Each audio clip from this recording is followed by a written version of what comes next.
You're listening to the Heart of Giving podcast with Art Taylor, powered by bbbgive.org. Here we explore the motivations that form the basis of giving and service. We inspire generosity and celebrate the transformative effects that giving and service have on the human spirit and on community. The conversations featured on the podcast also uncover giving strategies that educate and provide tools to help listeners make impactful gifts of both their time and money. We hope you enjoy this episode. Erica Trim, she lives. Shayasia Washington, she lives. Nicole Thea, she lives. Black Lives Matter because Black wombs matter. Black Lives Matter because Black wombs matter. Black Lives Matter because Black wombs matter, and a Black womb created you. So remember to stand for maternal mortality and the abolishment for anything that looks unlike it.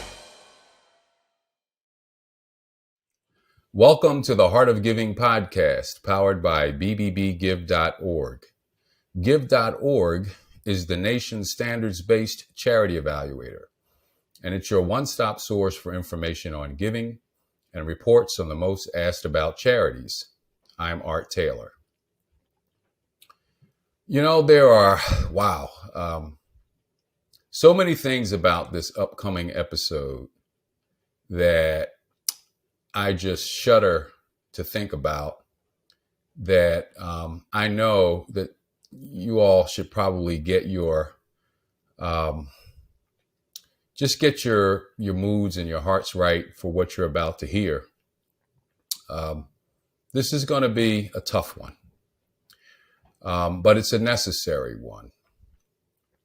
And this is something that came to my attention some years ago. I've had the blessing, really, in the last 4.5 years to become a 5-time grandfather. 5 times. And so the oldest, at the time of this recording, my oldest granddaughter is about 4.5 years old, and my youngest is about 5 months old. But it was when, during COVID, my daughter and her husband and their first baby came to stay with us in Washington from New York City, because they wanted to have a place where they could spread out a little bit more, and we could take turns visiting with Harper, our granddaughter, who was about 2 at the time, not quite 2, that my daughter was expecting her second child. And so she came to be with us in Washington with, as I mentioned, with her family. And she would say to us, you know, I need to go back to New York to visit my doctor for my doctor's appointment, for my maternity visit, you know. And I would say to her, you know, why are you going to New York? We have plenty of good doctors here in the DC area. I don't understand why you feel like you need to go all the way to New York, given COVID and everything else. And she said, no. You don't understand. She said, I have a doctor who I believe will look after me, and who I'm comfortable with, who knows my body, and who gets it. And I was like, Jessica, gets what? Dad, she says, there is a significantly higher likelihood that I will die in childbirth compared to white women in this country. And I do not want to be a victim of neglect or of poor health care that too many African American women get during their maternal period. And I was like, wow. And so I had to look it up myself, and surely found that this data was true. Then comes along my guest. I get a call from my good friend, Tom Bugnano, who heads an organization called Creating Healthier Communities. In fact, Tom is just retiring from that organization. And he says, I want you to come to an event that we're hosting where there's a movie that's going to be shown, a documentary that covers the challenges that Black women have in childbirth. He said, I want you to come visit and see the woman behind the production of this film and hear her story. And I'm so glad I did, because it gave me the opportunity to get to know our guest today, Shawnee Gibson, and to better understand not only her story, but what she's doing and what she's done to try to change this situation for Black women in this country. So Shawnee, welcome to the show. I am so grateful that you agreed to do this. And I am just inspired by your story. I'm saddened by your story as well. But I know that you are doing all that you can to make sure that Black women in this country get the kind of healthcare treatment that they need. And so let's talk about you. Let's talk about your story. And let's see what we can do today to help change the circumstances for Black women in this country. So, Art, I just want to thank you for the opportunity to be in this conversation. It's such a critical one. And I love that you started with your personal story and that you are a man, and specifically a Black man, having this conversation about your daughter's journey and her declaration to you that she felt safer coming here to New York, because I'm from Queens, New York, to have her baby than anywhere else, because she had a doctor that actually listened to her, which not everybody is privileged to have. I also say that this conversation is a universal conversation. It's a conversation that we all need to be in, because anyone who's come from a womb or who has a womb, it's critical. And that's everybody on the planet, right? We all got here, whether it was C-section or vaginal birth, by way of a womb in that sacred space and journey. It's a rite of passage.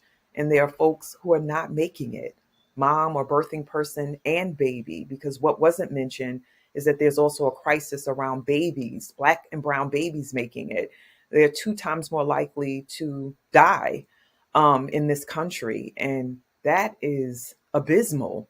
Our stats in reference to the United States are worse than underdeveloped countries. And there's a very specific reason why that is.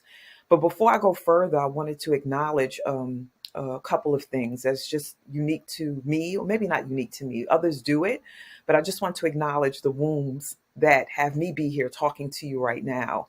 So my mother, Jill, my grandmother, who's Jill's mother, Joyce, and Joyce's mother, who's Cheney or Mary, and Mary's mother, who was Trellis, who I now have taken on her name because she was a midwife and an herbalist, and then also Trellis's mother, who was also a Mary. It's just important for me to name them, and that I'm here on the unceded lands of the Lenape people here in Queens, New York, because that's part of the crisis too, that years ago, folks were robbed of their agency, their power, Black and Indigenous folk. And it's just important to name them, because I wouldn't be here if it wasn't for their sacrifice. So I just wanted to say that before we carry on in the conversation.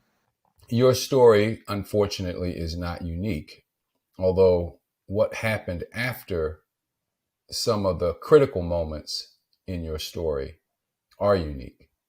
But I'd like to start with the moments that led you to where you are today, having to do with your own daughter's birth and your own daughter's, well, I'll let you tell the story. Thank you. So similarly to you and what you shared about your daughter, my daughter wanted to expand her family, and she decided in 2018 that her and her partner, Omari, who's also in the film, would start planning and working on bringing a second child into the world. And at the time, her first child, my granddaughter, Anari, was 2 years old. So I think they declared that they were going to start planning in November. They went on a trip. And when she came back, she was pregnant. So it happened immediately. That was a good trip. So she went through her pregnancy. She had a midwife. She had a doula. My daughter was very fit and healthy. She worked out while she was pregnant. She was a dancer before that. And so, just a really healthy body. She ate really well, and went to her regular prenatal visits with the midwife, and wanted to make sure that she didn't experience what she had experienced in the first pregnancy, which was a C-section. She just wasn't happy with that outcome. So she wanted to have a vaginal birth after C-section, what they call a VBAC in the field of reproductive health. And so working towards that, she went into labor. I was called to come to her house. I was at her house earlier and was called to come back. She was progressing and her water broke, and then the laboring part kind of ceased. So her plan to have a home birth was thwarted. And so we ended up going to the hospital in Brooklyn. And I won't name the hospital here, but I had a connection at the hospital because I've been in this work for 15 years. So before my daughter died, which made it so devastating when she did pass, I was already in this work doing annual conferences, operating as an activist and advocate for others, and really speaking from my lived experience because I experienced birth trauma with all three of my children in different ways. And so went into the hospital. She wasn't progressing there.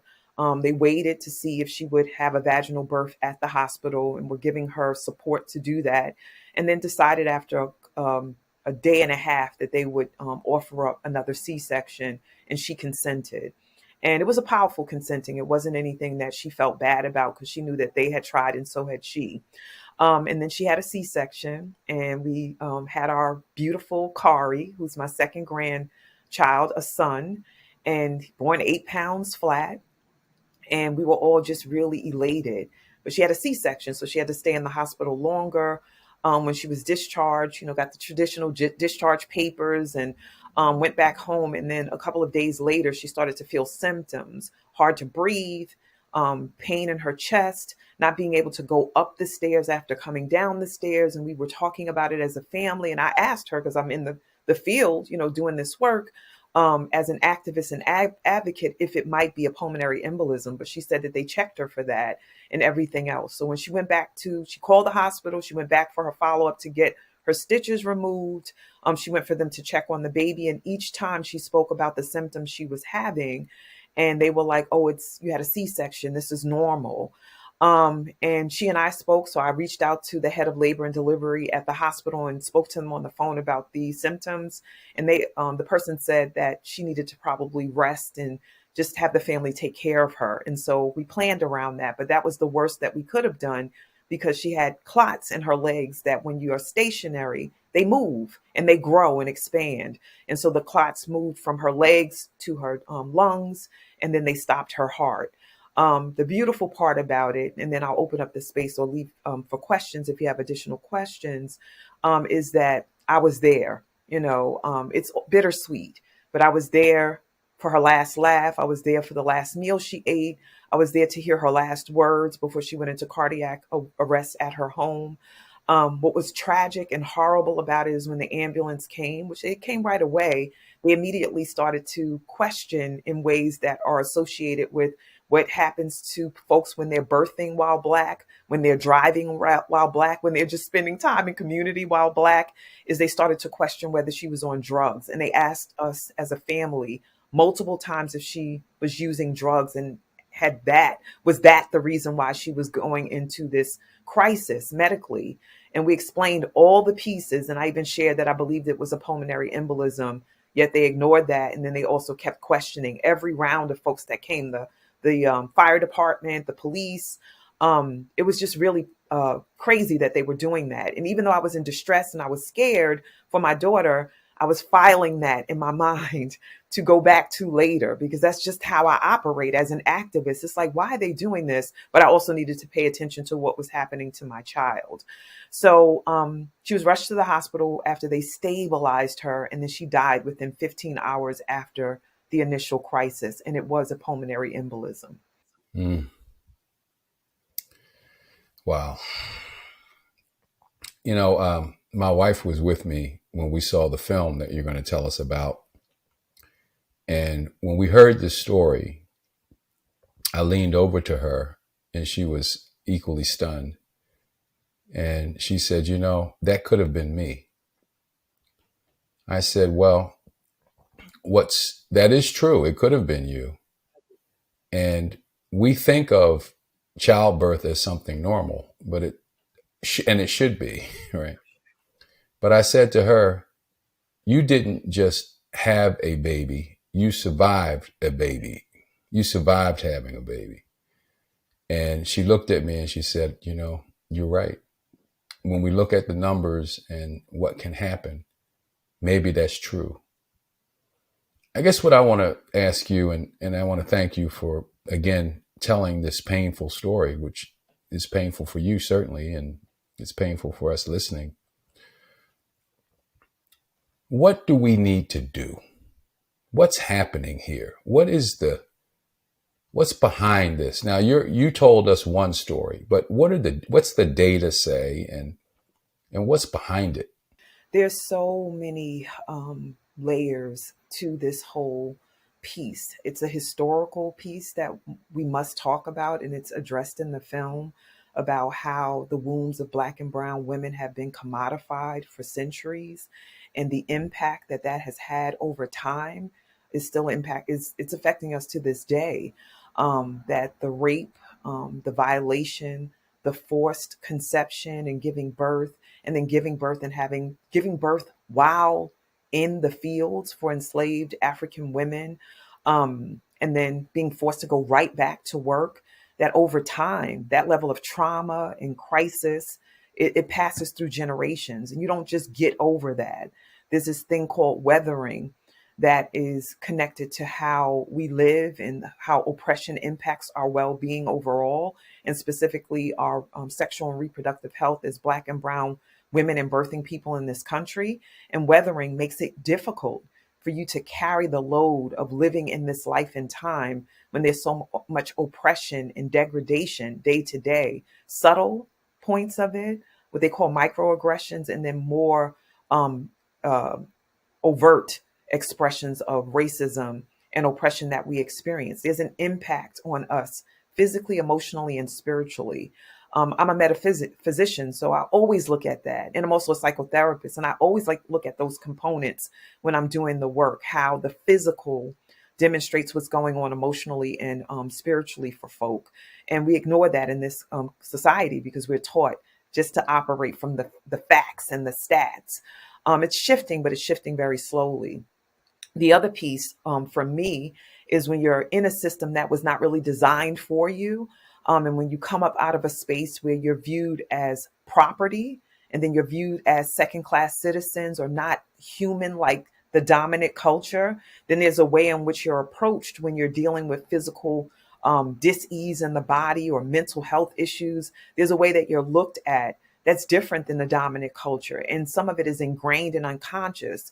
A lot of folks get caught up when we talk about racism as an element that impacts our outcomes in the health field and how we're treated.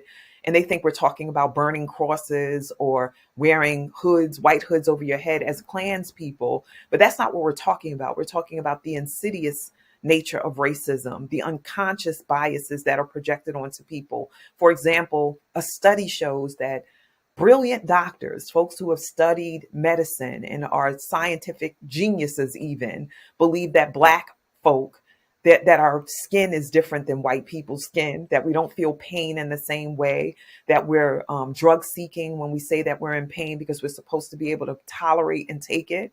And they're operating in this day and age from that false paradigm, and it's creating danger and undue suffering for Black and brown folk, and especially in the realm or the field of sexual and reproductive health. So if you're viewed as pretending or being dramatic about your pain, and you're not given support to address where it's coming from, then you can literally have a near-death experience or fatal outcome. So these are some of the things. The systems in the United States are built on the scourge of racism and oppression, and therefore the outcomes that we experience are tethered to that. And when we don't take ownership over that as a people, then we are perpetuating the very thing that we say that we're here to not do, which is to inflict hurt and harm on people, especially when they're in crisis medically or mentally. Now, after you were able to come to grips with the loss of your daughter, you didn't stop. You were already an advocate, but it probably ratcheted up your efforts. What were some of the actions that you began to take? And what was, I guess, in a way of saying it, what did you feel you were achieving in terms of outcomes? Were you getting further along? Were you having more success in helping people understand what was going on as you ratcheted up your activity? Sure. Thank you for that question. So I'll start with the first part, which is the amplification of the work. So as you said, and I mentioned earlier, I was already in the work. I was already partnering with the Department of Health here in New York City.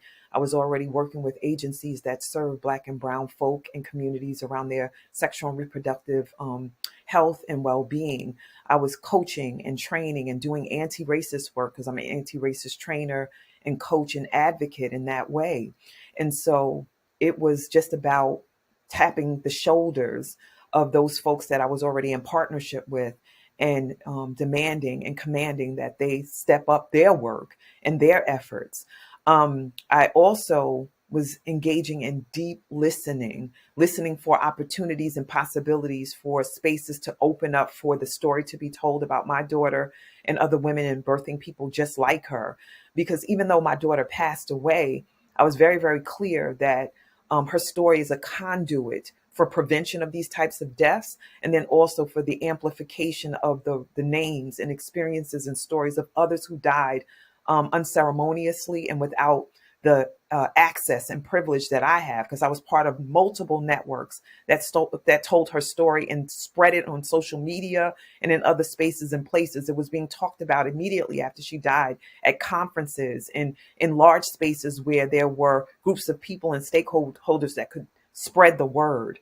So I was humble in that regard, because I'm like, not everybody is privileged like I was and still am, right? That I had these platforms that I had access to, and these people who were in power and empowered to do something about this. And so the other piece that I will speak about that amplified it, and it's just who I am, and it's in the film. It's mentioned, and I pray that you saw it, because I want to make sure that people are clear that the calling on the support of the ancestors is super important to me in my work. It's integrated into everything. That's why we started this podcast with me acknowledging them and acknowledging those who, have been persecuted and had things taken away from them and the ripple effect of that. So I got a phone call 2 days before we were scheduled to do an event in honor of my daughter's birthday. So she died October 2019 and her birthday was in December 2019. And we wanted to do a community event, once again, amplification of the story and the impact. And so we were at a local organization called Weeksville Heritage Center. And it's in the film when we did that ceremony, and it was a full house. But 2 days before, I got a phone call. I picked up. And that was all ancestral, because Art, I do not pick up the phone if I don't recognize numbers. I just don't, because there's so much spam. But that day I got an urge to do it. And when I picked up, there was a woman on the other end, woman who's now the co-director of the film, Paula Eiselt. And she was like, I'm calling because I heard about your daughter. I'm a filmmaker. I want to make a film about this experience of maternal mortality and its impact. Are you interested in this? I was hesitant only about it being her, because she was clearly a white woman, or at least clearly to me. And then she started talking about her other partners. She talked about Dawn Porter, who's known in the field, filmmaking and social justice issues. And then, of course, the other filmmaker who we now know is Tanya Lewis Lee, the co-director of the film. And she said they were both involved. So I was like, okay. And she said she was going to come to the event and she would film. And if I was no longer interested after they filmed, at least I would have a piece of film that captured our experience of the ceremony and celebration and would have that in perpetuity. So I said yes, but the rest is history. They came, they were blown away by what we put together and the community response, the art, because we're artists in our family, the men and their presence in their conversation. And I'm sure we'll talk about that more, and just all of it. And the rest is history, because I said yes. My family originally said no, but I said, I'm doing it anyway. And then they joined in shortly thereafter. And then we made the film during COVID. My daughter's story is loud, colorful, and artful. It's a girl! She was awake, aware, and active. and yet she still died. After she gave birth, Shawnee was complaining that she had really sharp chest pains. The ambulance came. I'm telling them the symptoms. Is she on drugs? Next set of people come in. Is she on drugs? They kept asking her mother, is she on any drugs? I'm like, do y'all talk? We waited a solid 12 hours. She's gone. Black women are 4 times more likely to die than their white counterparts with the same symptoms. Why is that? This is a growing epidemic in our community. Hundreds and thousands of men are going through this same situation.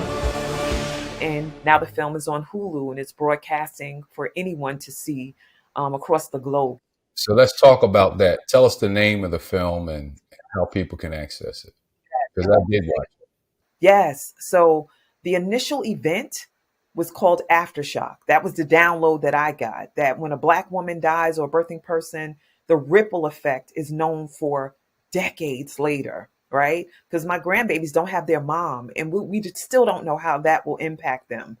And then as the filmmakers were filming us and talking with us and asking questions in community and with other stakeholders, they realized that the name Aftershock was totally apropos for the film. And so they asked permission to utilize the same name for the film that we use for the live event.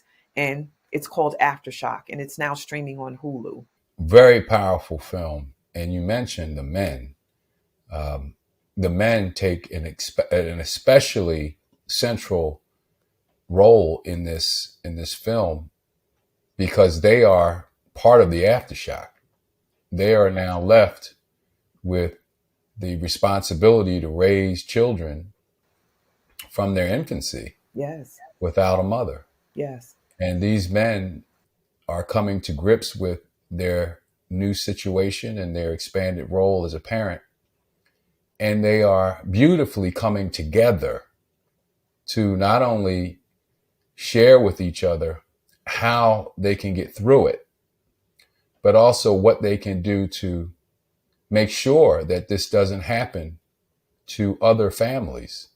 It's just a beautiful thing. And I don't know what you might want to say about that, but I guess for you, it started with your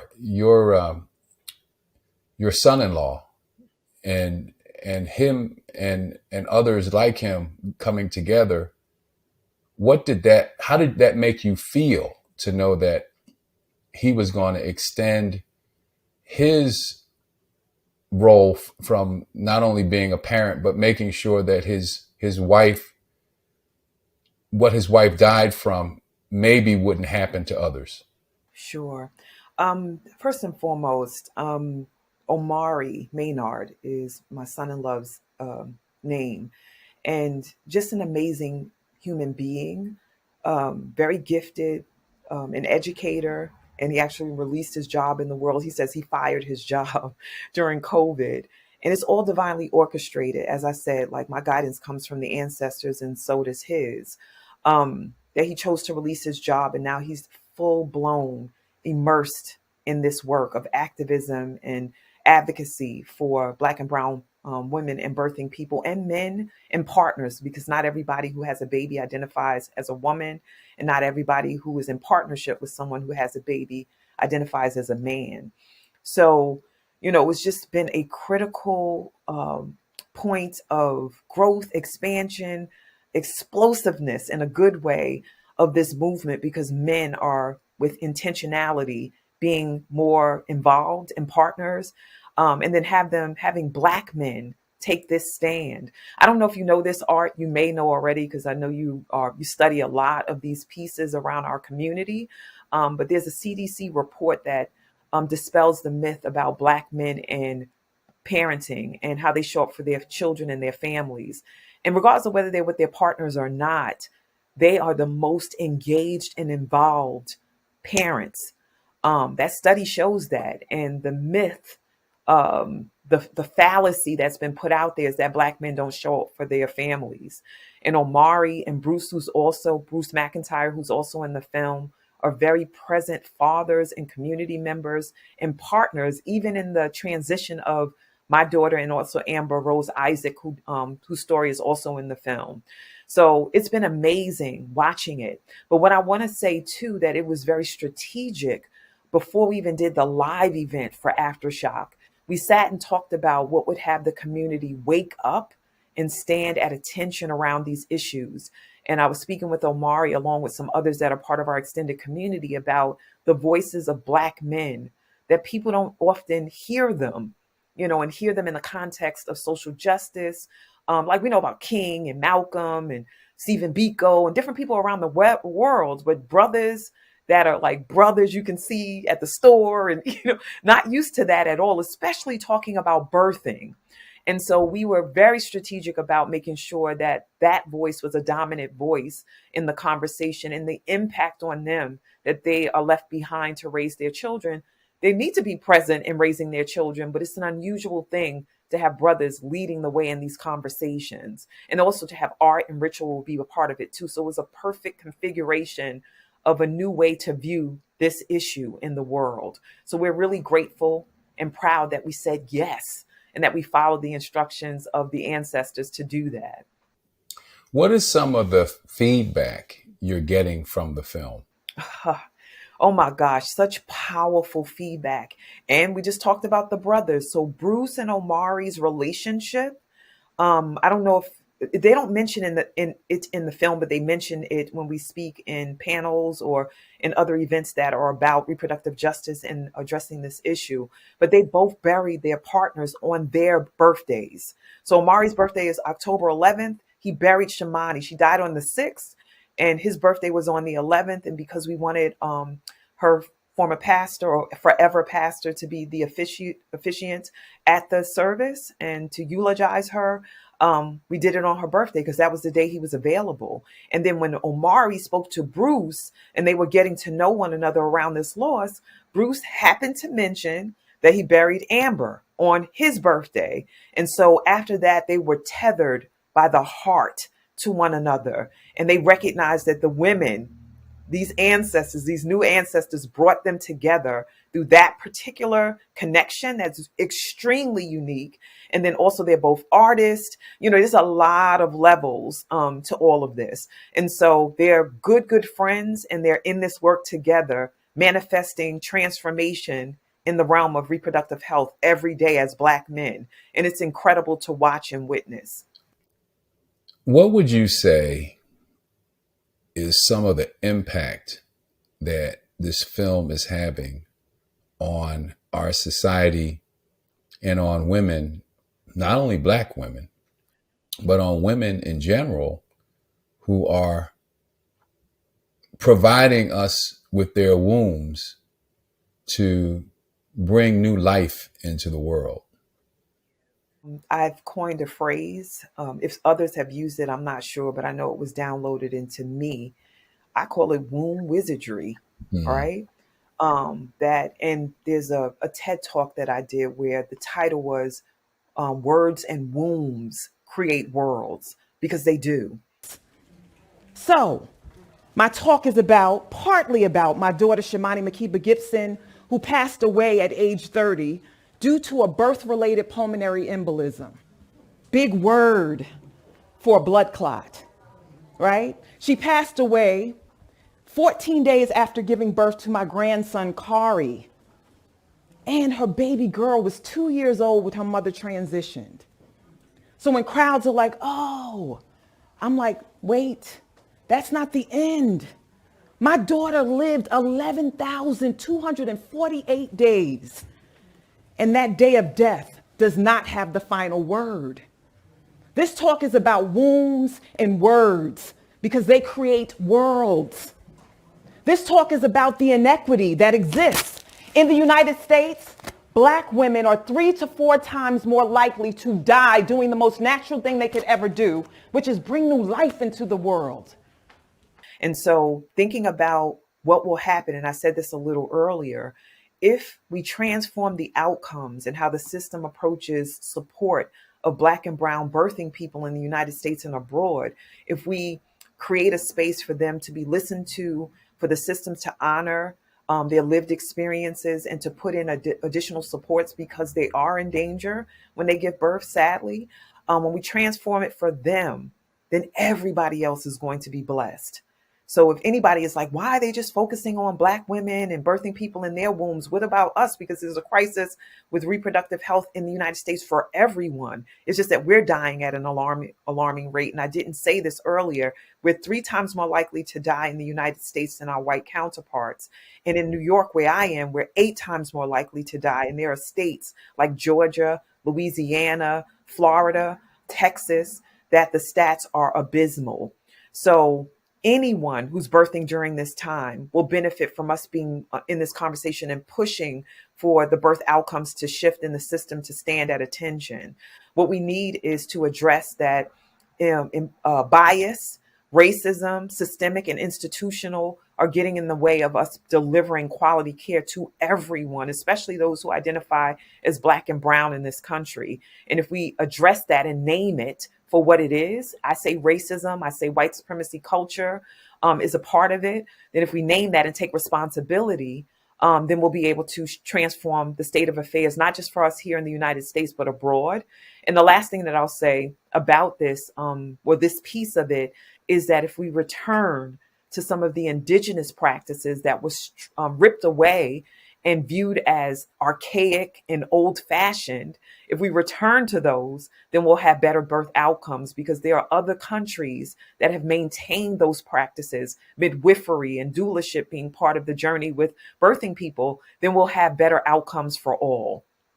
Well, Shawnee, we could go on a long time with this conversation, but we have, unfortunately, a limited time here. But I want to ask you, as we close out the podcast today, what would you say are must-dos for families that are blessed to be in the process of delivering birth? You must shop for a partner, a provider in your birthing journey, just like you do for shoes or for a house. You wouldn't settle for shoes that hurt, shoes that offend, or a house that was dilapidated and broken down, unless that's your pursuit. We're not trying to flip a house. We're trying to manifest an outcome that will have you be safe while pregnant, and then safer after you give birth, because that's the time when we're most in danger, if you're Black and brown, of having a near-death experience or fatal outcome. And paying attention on that level and being diligent.